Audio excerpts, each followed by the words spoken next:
Bienvenue à tous sur Afrique Sport pour la matinale du vendredi 12 mai 2023 que nous débutons avec Lamine Camara. Malgré un temps de jeu limité, Lamine Camara a rapidement conquis les observateurs de la deuxième division française. Il a su se démarquer en contribuant activement aux performances de son équipe avec une passe décisive délivrée lors de ces deux derniers matchs, montrant ainsi ses capacités techniques et son sens du jeu. Transféré au FC Metz il y a moins de 2 mois, Lamine Camara a immédiatement impressionné son entraîneur Laszlo Bologna, ainsi que ses coéquipiers. Sa rapide adaptation et son impact positif sur le terrain lui ont valu une place importante dans les plans du club qui aspire à une promotion en Ligue 1. La reconnaissance méritée par le talent et le potentiel de Lamine Camara est venue avec son prix de meilleur jeune joueur du mois d'avril. Il est certain que le milieu de terrain sénégalais continuera à progresser et à attirer l'attention des amateurs du football dans les mois à venir.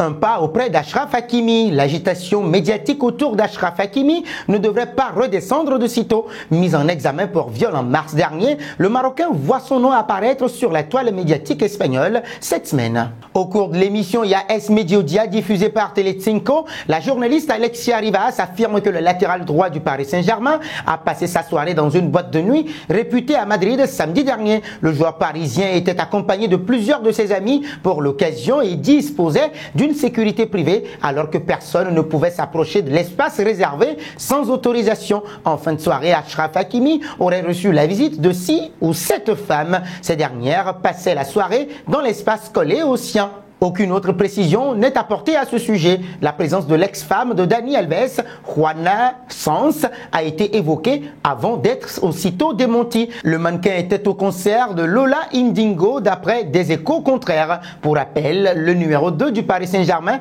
avait fait l'impasse sur le déplacement à Troyes le dimanche puisqu'il purgeait son match de suspension qui lui avait été infligé après son carton rouge reçu en début de partie face à Lorient le week-end précédent. Nous voici arrivés à l'instant quiz avec 3 indices pour connaître notre joueur mystère du jour. Premier indice, je suis un attaquant de 25 ans de la Liga.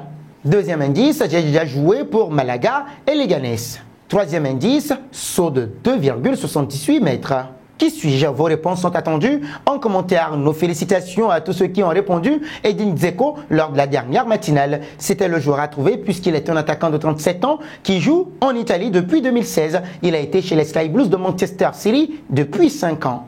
Filons auprès de Benasser. Tout ne s'est pas passé comme prévu mercredi pour l'international algérien Ismaël Benasser à l'occasion de la demi-finale allée de la Ligue des Champions entre son club, le l'AC Milan, et le grand rival de l'Inter. Non seulement le milieu de terrain de 25 ans s'est incliné à domicile avec son équipe 0-2, compromettant fortement les chances de qualification pour la finale de la Coupe aux grandes oreilles, mais il s'est aussi blessé dès la 18e minute de jeu. Remplacé par le Brésilien Junior Messias, c'est donc depuis le banc de touche qu'il a assisté à l'impuissance de ses coéquipiers. D'après le média Sky Italia, le meilleur joueur de la CAN 2019 souffre d'une lésion post-traumatique du cartilage du condyle fémoral latéral du genou droit, un nom de blessure XXL, tout comme la durée d'indisponibilité qui devrait être au minimum de 2 mois d'après les estimations du corps médical. La finale de la Ligue des Champions se déroulera le 10 juin prochain, soit dans un peu moins d'1 mois. Les chances de voir Ismaël Benasser la disputer en misant dans le même temps sur une hypothétique remontada de son équipe sont infimes, si ce n'est existantes. De Benasser, passons à Zaha. Souhaitant renforcer son attaque, l'Olympique de Marseille négocie pour s'offrir Wilfried Zaha, mais Crystal Palace n'a pas encore dit son dernier mot pour son attaquant. Le club anglais a entamé une riposte en vue de conserver son attaquant. Et sans surprise, c'est sur le compte en banque de Wilfried Zaha que le club britannique concentre tous ses efforts. Comme l'indique The Athletic, les Eagles lui proposeraient une augmentation drastique de son salaire à hauteur d'1 million d'euros par mois. Il s'agirait là d'une revalorisation XXL, témoignant de la considération du club entraîné par Roy Hodgson pour le buteur ivoirien. Reste maintenant à savoir si le principal intéressé y sera sensible ou s'il préférera filer dans un club qualifié pour la prochaine Ligue des Champions. Pour le moment, Wilfried Zaha s'accorde un temps de réflexion avant de trancher pour son avenir. Le PSG serait aussi en embuscade sur cette piste offensive.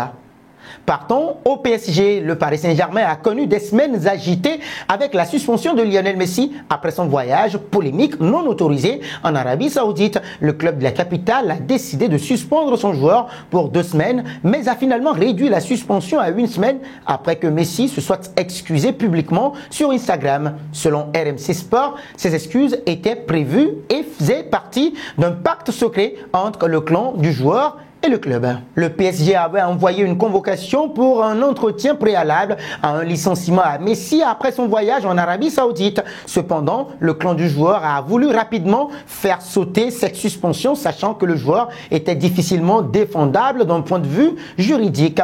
Les 2 parties ont trouvé un accord dans un contrat secret. Messi fait des excuses publiques et le Paris Saint-Germain réduit la sanction d'1 semaine et l'accepte à l'entraînement. Encore une affaire qui fait du bruit autour du club.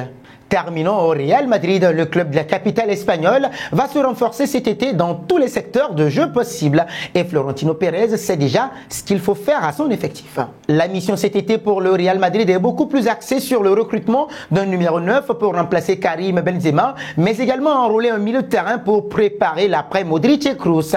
Alors que les 2 vétérans sont sur la fin, ils vont quand même prolonger pour une saison supplémentaire. Toutefois, le club merengue ne va pas attendre leur départ avant de faire venir d'autres clients. C'est ainsi que Florentino Pérez s'est lancé sur la piste de Jude Bellingham qui devrait venir cet été sans aucun doute. Et d'ailleurs, Fabrizio Romano a annoncé ce jeudi que le joueur du Borussia Dortmund avait accepté tous les détails du contrat. Selon Sport Bild, le transfert est évalué à 100 millions d'euros pour Jude Bellingham. Une sacrée somme.